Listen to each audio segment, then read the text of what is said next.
Hello दोस्तों, आपका एके genius knowledge channel पर स्वागत करते हैं। इस वीडियो पर देखेंगे हिस्ट्री का सेट 3। इसके पिछले आपको डिस्क्रिप्शन बॉक्स पर उनकी लिंक पड़ी हुई है, वहां से जाकर आप देख सकते हैं। तो आइए इस वीडियो पर 25 क्वेश्चंस देखेंगे, जो कि हर सेट पर आपको 25 क्वेश्चंस बताए गए हैं। क्वेश्चन नंबर पहले की तरफ चलते हैं। तो क्वेश्चन नंबर पहला है, निम्नलिखित में से कौन सी विशेषता सिंधु घाटी सभ्यता की संबंधित नहीं है। तो कौन सी जो विशेषता है वो सिंधु घाटी सभ्यता से संबंधित नहीं है। तो ऑप्शन बी इसका राइट आंसर हो जाएगा, चारागाही व्यवस्था जो है सिंधु घाटी सभ्यता से संबंधित नहीं है। इसी के साथ हम अगले क्वेश्चन की तरफ बढ़ते हैं। तो अगला क्वेश्चन है, सिंधु घाटी की सभ्यता को किस काल से जोड़ा जा सकता है। तो किस काल से जोड़ा जा सकता है सिंधु घाटी सभ्यता को। ऑप्शन डी इसका राइट आंसर हो जाएगा, काश्य काल से जोड़ा जा सकता है। इसी के साथ हम अगले क्वेश्चन की तरफ बढ़ते हैं। तो अगले क्वेश्चन नंबर तीसरा, हड़प्पा संस्कृति के अवशेषों स्थलों का सर्वाधिक संकेंद्रण किस नदी के तट पर मिला। तो जिसका राइट आंसर हो जाएगा ऑप्शन बी, सिंधु नदी के तट पर मिला। इसी के साथ हम अगले क्वेश्चन की तरफ बढ़ते हैं। तो अगला क्वेश्चन हमारे पास है चौथे नंबर का क्वेश्चन। चौथे नंबर का जो क्वेश्चन है, हड़प्पा की खुदाई में मेसोपोटामिया की मोहरें मिली। ये मोहरें क्या थी। तो जो ऑप्शन ए व बी इसका राइट आंसर हो जाएगा, ऑप्शन डी इसका राइट आंसर हो जाएगा, सिंधु घाटी सभ्यता का काल निर्धारण में सहायक थी। या बात का ये घोतक थी कि इन दोनों सभ्यताओं के बीच व्यापार होता था उस समय। इसी के साथ हम अगले क्वेश्चन की तरफ बढ़ते हैं। तो अगला क्वेश्चन है, सिंधु घाटी सभ्यता के प्रसार क्षेत्र का आकार कैसा था। जो आकार था वो कैसा था। तो राइट आंसर हो जाएगा ऑप्शन डी, त्रिभुजाकार था। जो आकार था उनका त्रिभुजाकार था। इसी के साथ हम अगले क्वेश्चन की तरफ बढ़ते हैं। तो अगला क्वेश्चन है, हड़प्पा सभ्यता के लोग संभवतः इस्तेमाल किसका करते थे।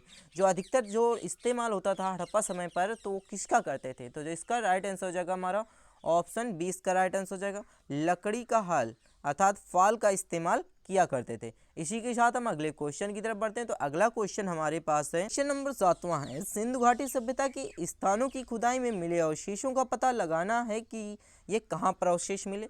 तो ऑप्शन जो इसका राइट आंसर हो जाएगा ऑप्शन ए और सी। इनके मकान प्राय 2 मंजिल होते थे। हर मकान के आंगन में स्नानागार और रसोई घर होता था। इसी के साथ हम अगले क्वेश्चन की तरफ बढ़ते हैं। तो अगला क्वेश्चन 8वें नंबर का है, निम्नलिखित में से कौन सी कथन सही है। तो कौन सा कथन सही है। तो ऑप्शन ए है, सिंधु घाटी सभ्यता में नागरिक सुविधाओं का अभाव था। ऑप्शन बी, सिंधु सभ्यता के लोग प्रकृति पूजन थे। इसके साथ ऑप्शन सी, सिंधु सभ्यता के लोग यज्ञ हवन आदि करते थे। ऑप्शन डी, सिंधु सभ्यता के लोग मूर्ति पूजन करते थे। तो जो इसका राइट आंसर हो जाएगा ऑप्शन डी, क्योंकि सिंधु सभ्यता के लोग मूर्ति पूजन करते थे। इसी के साथ हम अगले क्वेश्चन की तरफ बढ़ते हैं। तो अगला क्वेश्चन हमारे पास है 9वें नंबर का क्वेश्चन, हड़प्पा सभ्यता के निवासी किस युग में थे। तो जो हड़प्पा सभ्यता के निवासी थे वो किस युग के थे। तो जिसका राइट आंसर हो जाएगा हमारा ऑप्शन डी, ताम्र पाषाण युग के थे। इसी के साथ हम 10वें क्वेश्चन की तरफ बढ़ते हैं। तो 10वां क्वेश्चन हमारे पास है, क्वेश्चन नंबर 10, सिंधु घाटी सभ्यता के काल निर्धारण में सबसे विश्वसनीय एवं महत्वपूर्ण बात क्या थी। तो सबसे विश्वसनीय एवं महत्वपूर्ण जो बात थी उस समय की, वो थी हमारी ऑप्शन सी का राइट आंसर हो जाएगा, ऑप्शन सी का राइट आंसर हो जाएगा, हड़प्पा की खुदाई में मिले मेसोपोटामिया की जो मोहरें थी जो सर्वाधिक विश्वसनीय महत्वपूर्ण थी। इसी के साथ हम अगले क्वेश्चन की तरफ बढ़ते हैं। तो अगला क्वेश्चन है, हड़प्पा सभ्यता के लोग किस प्रकार के पशु से परिचित नहीं थे। तो किस समय किस प्रकार के पशु से परिचित नहीं थे। तो जो उस समय थे वो ऑप्शन ए इसका राइट आंसर हो जाएगा, दरियाई घोड़ा से ये लोग परिचित नहीं थे। इसी के साथ हम अगले क्वेश्चन की तरफ देखते हैं। तो अगला क्वेश्चन हमारे पास है, मोहनजोदड़ो में मिलाई एक बड़ी इमारत के ध्वजावेश को विशाल अंतःगार अर्थात अन्न रखने का भंडार मानते हैं। तो जिसका राइट आंसर हो जाएगा हमारा ऑप्शन सी इसका राइट आंसर हो जाएगा, पक्की ईंटों के बने होने की वजह से उसे अन्नगार अर्थात अन्न रखने का भंडार मानते हैं। इसी के साथ हम अगले क्वेश्चन की तरफ बढ़ते हैं। क्वेश्चन नंबर 13 है, सिंधु सभ्यता के लोग विश्व की तस्मतकालीन सभ्यताओं में किस बात से आगे थे। तो किस बात से ये लोग आगे थे। तो हमसे जो है ऑप्शन डी इसका राइट आंसर हो जाएगा, ए बी सी तीनों से आगे थे। अर्थात कपास की खेती भी इन्हें आती थी अच्छी तरह से, उत्तम नगर प्रयोजन भी इन्हें अच्छी तरह से आता था, पक्की ईंटों का प्रचुर प्रयोग करना भी इन्हें अच्छी तरह से आता था। इसी के साथ हम अगले क्वेश्चन की तरफ बढ़ते हैं। तो अगला क्वेश्चन है, हड़प्पा वासी किस फसल से अनभिज्ञ थे। तो हड़प्पा वासी जो किस फसल से अनभिज्ञ थे। तो ऑप्शन डी इसका राइट आंसर हो जाएगा, गन्ना फसल से ये लोग अनभिज्ञ थे। इसी के साथ हम अगले क्वेश्चन की तरफ बढ़ते हैं। तो अगला क्वेश्चन हमारे पास है 15 नंबर का क्वेश्चन, सिंधु घाटी सभ्यता के लोग नाना प्रकार की सब्जियां, अन्न तथा फलों का प्रयोग करते थे। मुख्य रूप से वो कौन कौन सी जो फलें थी, वो किस तरह की फलें थी। तो किस तरह की फलों का वो लोग प्रयोग करते थे। तो ऑप्शन सी इसका राइट आंसर हो जाएगा, निरामिष तथा शमिष दोनों प्रकार की सेवन करते थी। तो इसी के साथ अगले क्वेश्चन की तरफ बढ़ते हैं। तो अगला क्वेश्चन 16 नंबर का क्वेश्चन है, सिंधु सभ्यता के लोग समृद्ध लोगों का मनोरंजन का मुख्य साधन क्या था।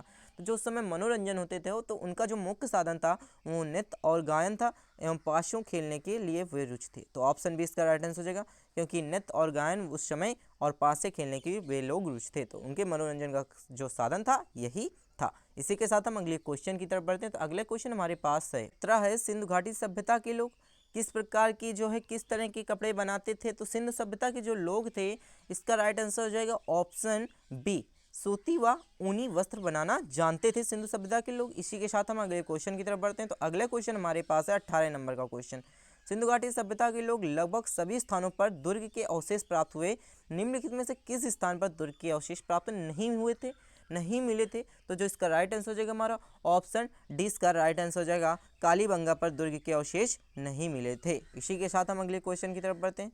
तो अगले क्वेश्चन हमारे पास है 19 नंबर, मोहनजोदड़ो की खुदाई से पता चलता है कि तस्मतकालीन मकान किस तरह के बनाए जाते थे, किस ईंट के बनाए जाते थे या पत्थर के बनाए जाते थे। तो जो इसका राइट आंसर हो जाएगा हमारा ऑप्शन ए, उसका राइट आंसर का पक्की ईंटों के बनाए जाते थे। मोहनजोदड़ो की खुदाई के समय पक्की ईंटें मिली, जिसकी वजह से तस्मतकालीन जो मकान थे वो पक्की ईंटों से ही बनाए जाते थे। इसी के साथ हम अगले क्वेश्चन की तरफ बढ़ते हैं। तो अगला क्वेश्चन हमारे पास है 20 नंबर का क्वेश्चन, सिंधु घाटी सभ्यता के बारे में खनन कार्य से जो तथ्य सामने आए उनसे पता चलता है कि वे लोग क्या करना जानते थे, क्या किसमें उनकी अच्छी रुचि थी, किसमें उनकी अच्छी पकड़ थी। तो जिसका राइट आंसर हो जाएगा ऑप्शन ए, नौ निर्माण नगर निर्माण कला में पारंगत थे। मतलब इन्हें नगर निर्माण करने में बहुत ही पारंगत हासिल थी, इन्हें एक नगर प्रयोजन करने की भी एक अच्छी तरह से इन्हें नॉलेज थी।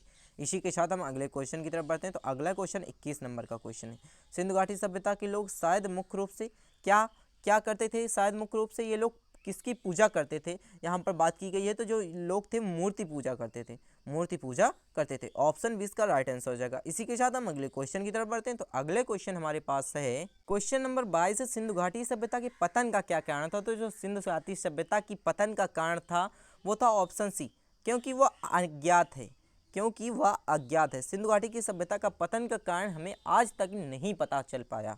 इसी के साथ हम अगले क्वेश्चन की तरफ बढ़ते हैं। तो अगले क्वेश्चन है 23 नंबर का क्वेश्चन, सिंधु घाटी सभ्यता में समृद्ध व्यक्ति लिखना पढ़ना जानते थे, प्राप्त मुद्राओं से पता चलता है कि उनकी लिपि क्या थी। तो जो लिपि थी उनकी, जो इसका राइट आंसर हो जाएगा पढ़ी नहीं जा सकती, क्योंकि उनकी जो लिपि थी लोग पढ़ नहीं पाए। इस समय के लोग जो है मोहनजोदड़ो के समय की सिंधु घाटी सभ्यता पर जो लिखी लिपि हैं उनको नहीं पढ़ पाए। इसी के साथ हम अगले क्वेश्चन की तरफ बढ़ते हैं। तो अगले क्वेश्चन हमारे पास है, मोहनजोदड़ो में किए गए खनन कार्य से ऐसा पता चलता है कि उस काल के लोग कृषि करना जानते थे, किंतु वे चावल को भी फसल उगाते थे। इसमें कुछ पुरातत्व का संदेश है, या संदेश क्या है। तो किन्होंने यह संदेश दिया। तो ऑप्शन डी इसका राइट आंसर हो जाएगा, डॉक्टर ए.एल. बसाक ने व्यक्त किया। इसी के साथ अगले क्वेश्चन की तरफ बढ़ते हैं। तो अगला क्वेश्चन हमारे पास है 25 नंबर का क्वेश्चन। 25 नंबर का क्वेश्चन है, सिंधु घाटी सभ्यता की संबंधित लोगों की शवों का अंतिम संस्कार किस तरह से करते थे। तो जो किस तरीके से करते थे, तो इसका राइट आंसर होगा उक्ति सभी प्रकार से करते थे, जलाकर भी करते थे, गाड़कर भी करते थे, पारंपरियों की तरह तथा ऊंचे स्थान पर खुला छोड़कर भी करते थे। तो जो अगर आपको हमारी वीडियो अच्छी लग रही हो तो वीडियो को लाइक करके अपने दोस्तों के साथ शेयर करें। कमेंट बॉक्स में बताइए कि आपको वीडियो कैसी लग रही है। अगर आपको वीडियो अच्छी लग रही है तो कमेंट बॉक्स में अपना कमेंट छोड़िएगा। Thanks for watching this video.